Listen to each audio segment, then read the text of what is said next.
திருமந்திரம் பாடல் 28 வழிகாட்டி.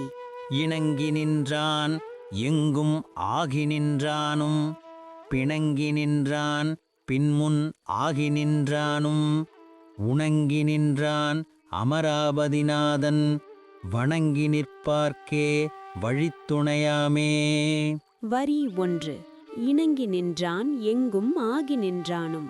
இணங்கு என்பது அன்புடன் அழைத்து, நின்றான் என்பது நிலைத்து நின்றவன், எங்கும் என்பது எல்லா இடங்களிலும், ஆகி நின்றான் என்பது வியாபித்து நிற்பவன், அனைத்திலும் நிறைந்து அன்புடன் அழைத்து நிற்கும் இறைவன்.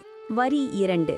பிணங்கி நின்றான் பின்முன் ஆகி நின்றானும். பிணங்கு என்பது சண்டையிட்டு சந்தேகத்தில் மூழ்கி, நின்றான் என்பது நிற்பவர்கள், பின்முன் என்பது பின்னும் முன்னுமாக தடுமாறி, நாகு என்பது ஆகு, சந்தேகத்தில் மூழ்கி முன்னும் பின்னும் தடுமாறுபவர்கள். வரி 3. உணங்கி நின்றான் அமராபதிநாதன்.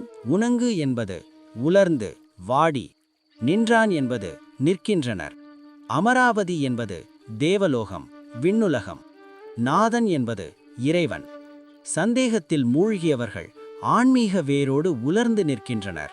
வரி 4. வணங்கி நின்றார்க்கே வழித்துணையாமே. வணங்கு என்பது சரணடைந்து பணிந்து, நின்றார்க்கே என்பது நிற்பவர்களுக்கு மட்டுமே, வழித்துணை என்பது வழிகாட்டி துணை, ஆமே என்பது ஆகின்றான், முழுமையாக சரணடைந்தவர்களுக்கு மாறாத நிச்சயமான வழிகாட்டியாக நிற்கின்றான். சரணாகதியே இறை அருளை பெறும் உறுதியான வழி என்பதே இப்பாடலின் மையக் கருத்து. இப்பாடலின் சாரம் என்ன?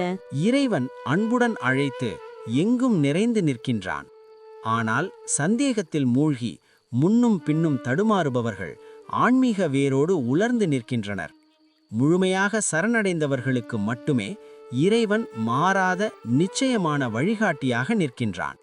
சரணாகதியே இறை அருளை பெறும் உறுதியான வழி என்பதே இப்பாடலின் மையக் கருத்து. ஓம் நம சிவாய.